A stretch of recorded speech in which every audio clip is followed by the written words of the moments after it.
আসসালামু আলাইকুম। সবাইকে স্বাগত ইনিংস ব্রেকের মধ্যে। তো বাংলাদেশ ভার্সেস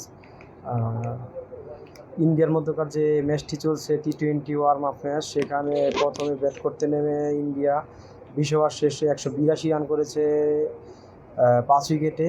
তো সর্বোচ্চ রান করেছে ঋষভ পান্ট, তিনি 50 করেছে। আর এছাড়া দ্বিতীয় সর্বোচ্চ করেছে হচ্ছে হার্দিক পান্ডিয়া, 23 বলে 40 রানে অপরাজিত ছিল।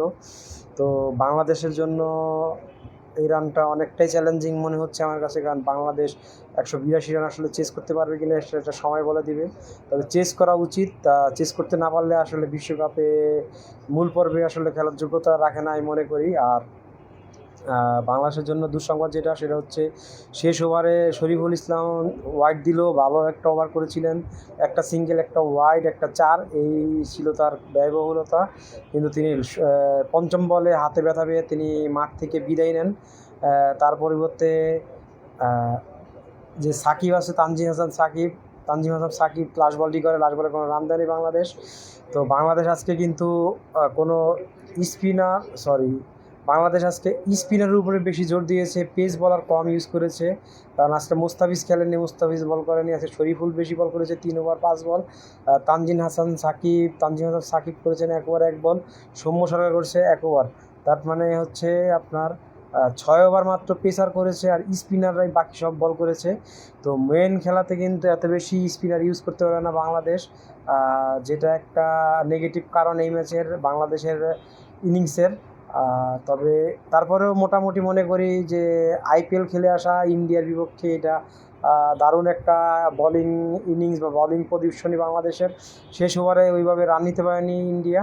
তো বাংলাদেশ যদি মোমেন্টামটা ক্যারি করে, শেষ ওভারে মোমেন্টামটা ক্যারি করে যদি রানটা কাভার করতে পারে, সেক্ষেত্রে বাংলাদেশের জন্য হয়তোবা 182 রান করতেও পারে। তো বাকিটা দেখা যাবে, সময় বলে দিবে। আর বাংলাদেশের তো আবার কিছু একটা দোষ আছে, যে বেশি রান করলে দেখলে সেক্ষেত্রে আগেই নার্ভ যেদিকে বাংলাদেশ একটা 44 রানই ইউএসের মতো টিমের সাথে 144 রান চেস করতে পারে না, সেক্ষেত্রে 182 রান ইন্ডিয়ার সাথে চেস করবে, সেটাও আকাশ কুসুম মনে হচ্ছে এখন অবস্থা এরকম। তবে ইনিংস শেষে বোঝা যাবে কী হবে। তবে আমার মতে যদি এই বিশ্বকাপে ভালো কিছু করতে চায়, সেক্ষেত্রে আপনার এই রানটা চেস করতে হবে। এই রানটা চেস করে তাদের পারফরমেন্সের যে প্রদর্শনী সেটা দেখাতে হবে, আসলে তাদের সক্ষমতা কতটুকু। তারা কি আসলে টি-20তে 200 রান বা তার বেশি রান যদি অপোজিট টিম দেয় টার্গেট, সেটা বাংলাদেশ করতে পারবে। সেটা করতে হলে আজকে 182 চেস করতে হবে, বা কত দূর পর্যন্ত যায় দেখা যাক।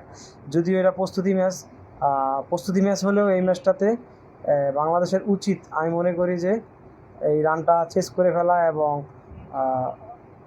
ভালো একটা ম্যাচ দেখানো, বাংলাদেশের মানুষকে, দর্শককে এবং নিজেদের কনফিডেন্সটা বৃদ্ধি করা। কনফিডেন্স বৃদ্ধির জন্য এই ম্যাচটাতে আমি মনে করি যে এই রানটা চেজেবল। অন্যান্য টিম হলে হয়তো চেস করতো। তো বাংলাদেশ আসলে পারবে কিনা এটা সময় বলে দিবে। তবে আমি আশা করব চেস হবে, এবং আপনারা কমেন্ট করে জানাতে পারেন যে আসলে চেস করতে পারবে কিনা বাংলাদেশ, বা চেস করা উচিত কিনা সেটাও কমেন্ট করে জানাতে পারেন। তবে চেস করা অবশ্যই উচিত। আর আসলে আহামরি রান কিন্তু হয় নাই, 182 20 ওভারে রান 9-এর কাছাকাছি বা 9-এর থেকে একটু বেশি, সেই রান কিন্তু সাহসাই হয়ে থাকে। কারণ ইন্ডিয়া কিন্তু আমরা 282 পর্যন্ত 20 ওভারে দেখেছি। সেই হিসাবে বাংলাদেশের 182 রান না করতে পারলে আসলে প্রস্তুতিটা ঠিকমতো হবে না। 182 রান হয়েছে বড় টিমের সাথে, ভালোই হয়েছে। বোলিং মোটামুটি, যদিও বাংলাদেশের বোলিংয়ে একটু সমস্যা আমি দেখেছি, সেটা হচ্ছে পেসার আজকে কম ইউজ হয়েছে, স্পিনার বেশি। মেইন ম্যাচে কিন্তু এত বেশি স্পিনার ইউজ করতে পারে না বাংলাদেশ। তো সেটা একটা দেখার বিষয়, এবং দেখা যাক আসলে কতটা চেস করতে পারে, বা কতখানি কাছে যেতে পারে, বা কত রান কমে হারতে পারে, বা নাকি ম্যাচটা জয়লাভ করে। তবে ম্যাচ জয়লাভ করতে হলে আমার মতে তানজিম হাসান তামিমের থেকে একটি বড় ইনিংস, প্লাস সৌম্য সরকার থেকে একটা ভালো ইনিংস লাগবে। আর এছাড়া শেষের দিকে মাহমুদুল্লাহ রিয়াদ বা জাকির আলী অনেক যদি ব্যাটিং করে, বা যদি লিটন দাসও ব্যাটিং করে সেক্ষেত্রে তাদের থেকে বড় ইনিংস লাগবে, সবার কন্ট্রিবিউশন লাগবে, দলীয় কন্ট্রিবিউশন ছাড়া আসলে 182 রান চেস করা সম্ভব না। আর যদি ওপেনিং পার্টনারশিপটা একটা সলিড শুরু দিয়ে দেয় সেক্ষেত্রে হয়তো বা হতে পারে।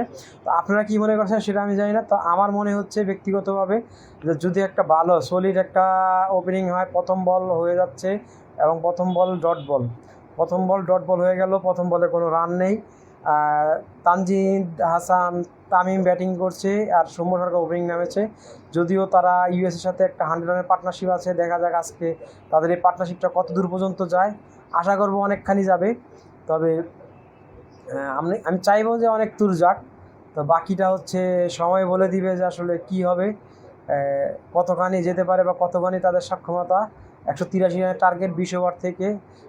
স্কোরবোর্ডটা মোটামুটি ভালোই হয়েছে, খারাপ নয়, হালকা ইমপ্রুভমেন্ট। বাংলাদেশের রানের খাতা খুলে ফেললো 1 রান। তানজিদ হাসান তামিম তিনি প্রথম রানটি নিলেন, কাট শট করে 1টি রান নিলেন।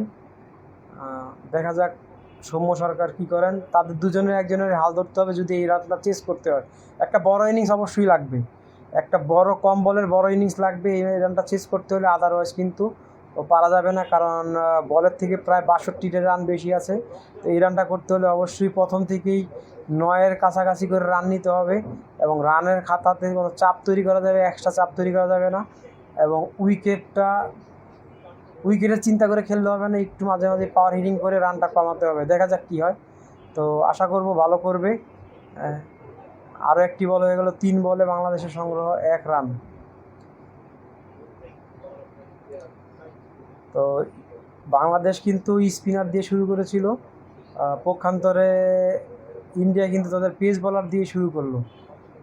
পেস বোলার দিয়ে কীভাবে বল করলে ভালো হবে সেটা দেখার চেষ্টা করছে এবং এই পর্যন্ত 3টা বল কিন্তু ভালোই হয়েছে আমি দেখেছি।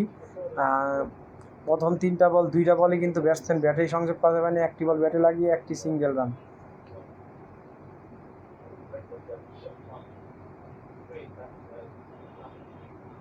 আরও একটি বল এবং আউটের আবেদন, কিন্তু আউট।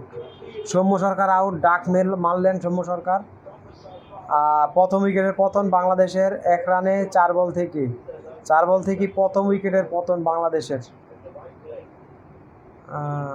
কিপার ক্যাচ ধরেছেন, বলটা অফ স্টাম্পের বাইরে বেরিয়ে যাচ্ছিল সুইং করে, তখন ব্যাটে হালকা খোঁচা লাগিয়ে কিপার আউট, বাংলাদেশের প্রথম উইকেট। দ্যাট মিনস বাংলাদেশের জন্য ভালো কিছু নেই আজকের ম্যাচে, এটা বোঝা যাচ্ছে। দেখা যাক কী হয়।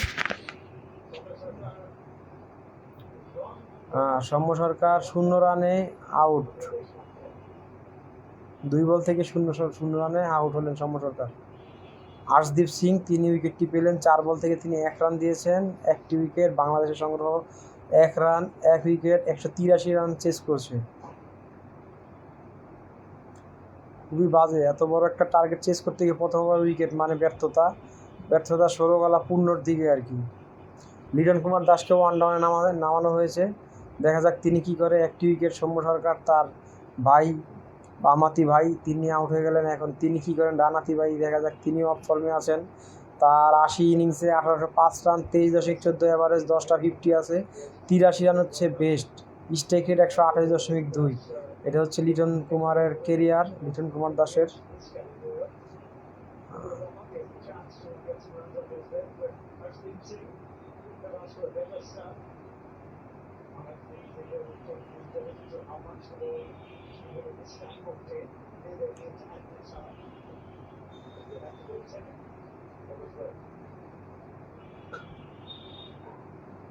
আরও একটি বল হয়ে গেল ডট বল, লিটন কুমার দাস প্রথম বল থেকেই কোনো রান নিতে পারেননি।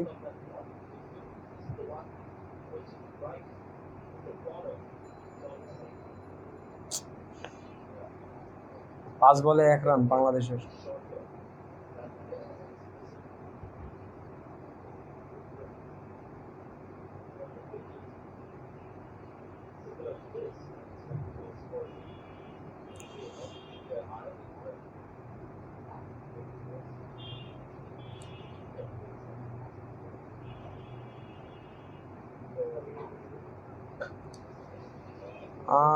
আর রানের রানের খাতা খুলে ফেললেন লিটন কুমার দাস। প্রথম ওভার শেষে বাংলাদেশ সংগ্রহ 2 রানে 1 উইকেট। 2 রানে 1 উইকেট বাংলাদেশের সংগ্রহ 1 ওভার শেষে।